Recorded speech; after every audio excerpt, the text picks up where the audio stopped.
Apa kabar kalian semua? Semoga dalam keadaan sehat selalu. Kali ini saya akan membahas lagi sebuah alur cerita film. Film yang akan saya bahas sekarang yaitu Seven Years in Tibet. Seven Years in Tibet ini merupakan film perjalanan yang telah rilis tahun 1997. Meskipun film ini termasuk film lama, namun film ini masih menjadi deretan film perjalanan top dunia. Film ini menceritakan tentang petualangan Heinrich Harrier, seorang pendaki gunung yang diperankan oleh Brad Pitt. Berbeda dengan film petualangan lain, film petualangan ini menampilkan cerita kehidupan yang cukup kompleks, mulai dari cinta, kasih sayang, kesederhanaan, kebersamaan, pengkhianatan, agama, hingga budaya. Karena petualangan Harrier dilakukannya saat Perang Dunia, waktu yang cukup rumit untuk pergi ke suatu tempat. Langsung saja, sebelum masuk ke ceritanya, jika kalian suka dengan alur cerita film seperti ini, jangan lupa klik tombol subscribe dan nyalakan loncengnya, agar kalian tidak ketinggalan dengan alur cerita film lainnya. Dan satu lagi yaitu intro. Oh, daging mengoleh, rasanya anjing banget.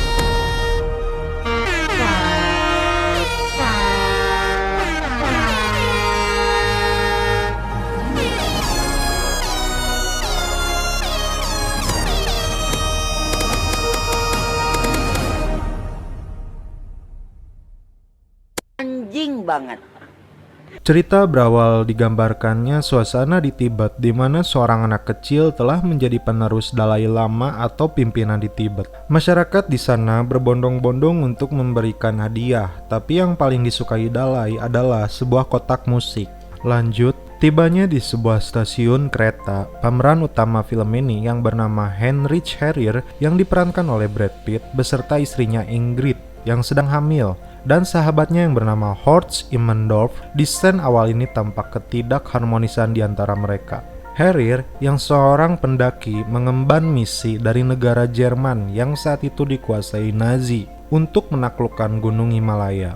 Kemudian menuju puncak ke-9 di atas bumi yang bernama Nanga Parbat. Singkat cerita, Harrier beserta rekannya telah sampai di Camp 4 pada ketinggian 22.000 kaki, dan di depannya ada Gletser Reklak, di mana Gletser Reklak ini mitosnya adalah jalur pendakian yang sulit karena esnya. Harrier di sini merasa tidak fokus pada misinya karena ternyata anaknya sudah berusia 1 bulan, padahal dia sendiri tidak menginginkan anak tersebut.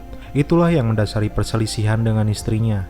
Ketika sedang melangkah di gunung es tersebut, sepatu besinya meleset dan mengakibatkan dia tergelincir ke bawah dan kakinya tertusuk sepatunya. Pimpinan ekspedisi pun bertanya, "Apakah kau baik-baik saja?" Harrier menyembunyikan lukanya dan mengatakan, "Aku baik-baik saja." Perjalanan pun dilanjutkan dan Harrier berada di depan. Ketika memanjat tebing, tiba-tiba batu berjatuhan dari atas yang menyebabkan si Peter terjatuh. Untung saja ada tali yang terikat pada si Harrier. Dengan kakinya yang terluka, Harrier berusaha menahannya. Lihat, darah pun bercucuran.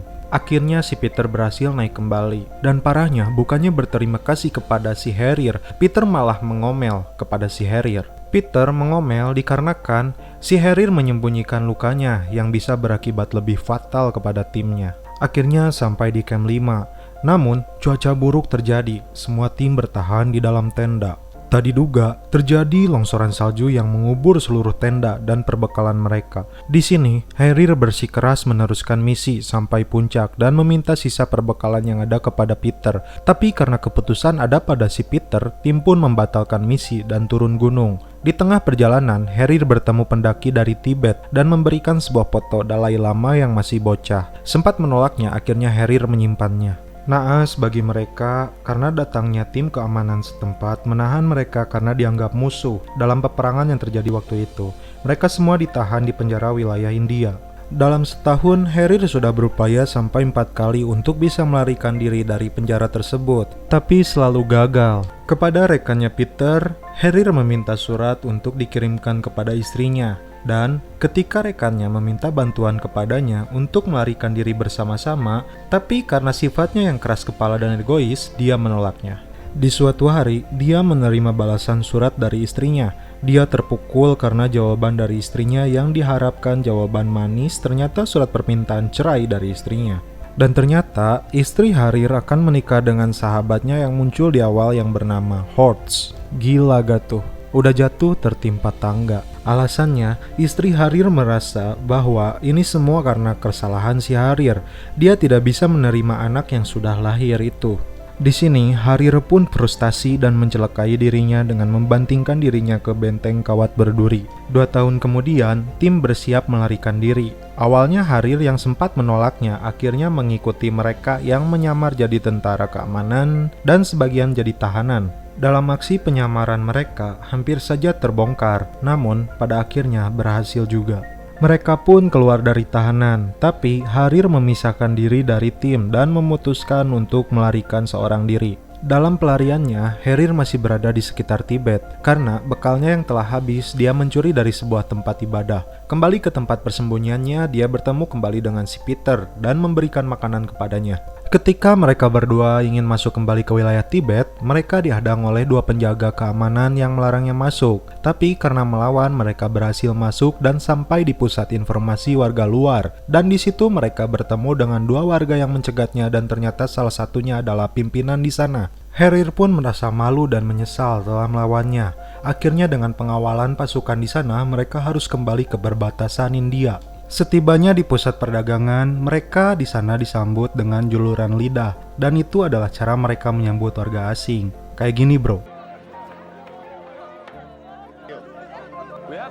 Peter yang bisa bahasa Tibet karena ketika di penjara dia mempelajarinya. Untuk membeli makan mereka harus melakukan barter, dan hanya ada jam tangan Peter yang berharga. Pemberian ayahnya yang dengan terpaksa dia menjualnya. Di sini, Harir dan Peter memperlihatkan gaya baris berbaris tentara Jerman. Dan lucunya, gaya kedua ini mereka memperlihatkan cara lari orang Jerman. Dengan seketika mereka berdua menyuruh untuk warga di sana memberikan space untuk mereka lari. Dan akhirnya mereka berdua pun lari.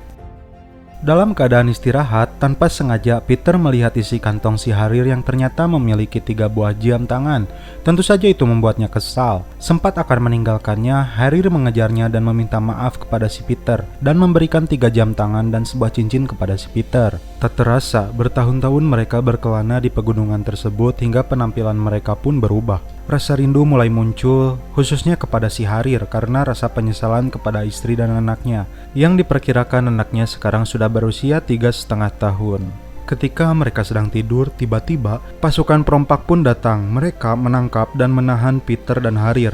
Namun, dengan pisau yang dibawa Harir, dia merobeknya dan berhasil melarikan diri dengan mencuri kuda mereka. Karena kelaparan, kuda yang mereka curi pun menjadi menu makan mereka. Gila sih itu kuda dimakan mentah-mentah, udah kayak menu masakan Jepang, bro. Singkat cerita, mereka pun bertemu dengan warga Tibet yang sedang melakukan perjalanan ke kota terlarang yang bernama Lhasa, di mana Dalai Lama berada. Akhirnya mereka lolos dari mata penjaga gerbang dan berhasil masuk ke kota tersebut. Di sana, mereka melihat sebuah koran disebutkan perang belum berakhir. Karena sangat kelaparan, mereka melihat seorang nenek sedang memberi makanan kepada anjingnya. Lalu, mereka pun ikut makan dengan kedua anjing itu. Si nenek pun melihat dan memarahi mereka berdua. Beruntungnya ada bapak tua yang datang dan mengucapkan selamat datang di rumahku. Anda diundang untuk makan siang. Si bapak itu pun menyampaikan kepada Dalai Lama bahwa dia telah menerima 2 orang tamu asing di rumahnya. Meskipun aturan Tibet melarangnya karena dia merasa kalau dikembalikan ke India, mereka berdua akan dipenjara kembali. Dan hal yang membuat kita terkesan adalah ketika si bapak ini menyampaikan bahwa untuk melakukan kebaikan tak perlu ada alasan. Di rumah si bapak tua itu, si Peter dan si Harir begitu dijamu dengan baik. Lalu, tibalah seorang perempuan Tibet yang manis. Dia adalah satu-satunya penjahit pakaian di kota tersebut. Di sini, persaingan untuk memperebutkan wanita itu dimulai. Mereka satu sama lain menunjukkan keunggulannya. Singkat cerita, bulan Mei tahun 1945, ternyata Peter lah yang menikah dengan wanita tersebut. Dan mereka tinggal jauh dari kota Tibet. Harir mendapat informasi bahwa Jerman telah menyerah dan perang telah usai. Harir berniat untuk pulang ke Austria, tapi karena mendapati surat dari anaknya, niat itu gagal. Di luar dugaan, Harir mendapat kehormatan untuk bertemu dengan Dalai Lama, ditemani ibunya Dalai tersebut. Harir yang belum paham aturan ketika bertemu Dalai, tampak canggung dan bodor, bahkan Dalai pun tersenyum kepadanya. Ternyata Dalai Lama menyukai film dan meminta Harir untuk membangun sebuah gedung bioskop dan mereka akan membayarnya. Tentu of course saja Harir menyetujuinya. Ada hal aneh guys, ketika menggali tanah ditemukan beberapa cacing dan masyarakat Tibet mempercayai cacing sebagai reinkarnasi dari pendahulunya yang telah meninggal. Untuk itu jangan disakiti.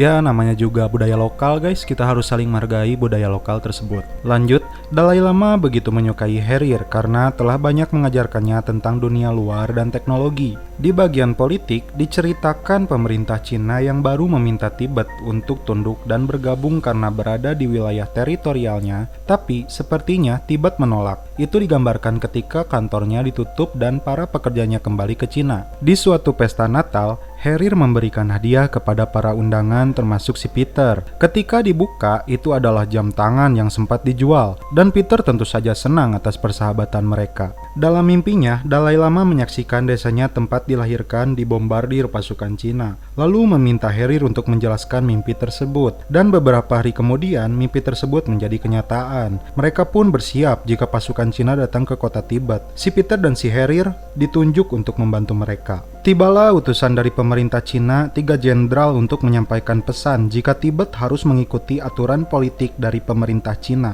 jika ingin Tibet tetap tenang menjalankan adat dan tradisinya. Dalai Lama menolaknya. Serangan pertama Cina menghancurkan desa perbatasan dan menewaskan pasukan Tibet di sana. Gubernur Tibet yang ditunjuk sahabatnya si Herir menjadi memutuskan menyerah kepada Cina dan dianggap sebagai pengkhianat. Akhirnya pasukan Cina pun menduduki Tibet. Dalai Lama yang belum dinobatkan tidak mempunyai hak politik dan tidak bisa berbuat banyak. Sebagian warga Tibet telah meninggalkan kota itu, termasuk si nenek dan si bapak tua yang di awal menerima kedatangan Peter dan Herir. Herir pun berencana untuk pulang ke Austria, tapi sebelumnya dia menghadiri acara penobatan Dalai Lama. Kemudian dia bertemu juga dengan Peter dan istrinya untuk pamit. Sebelum pulang, Herir bertemu dengan Dalai Lama untuk terakhir kalinya dan diberikan sebuah hadiah sebagai rasa terima kasih atas jasanya di Tibet dan persahabatan mereka. 7 tahun sudah Herir di Tibet, dia pun akhirnya pulang. Setibanya di Austria, dia mengunjungi mantan istrinya dan ingin bertemu dengan anaknya.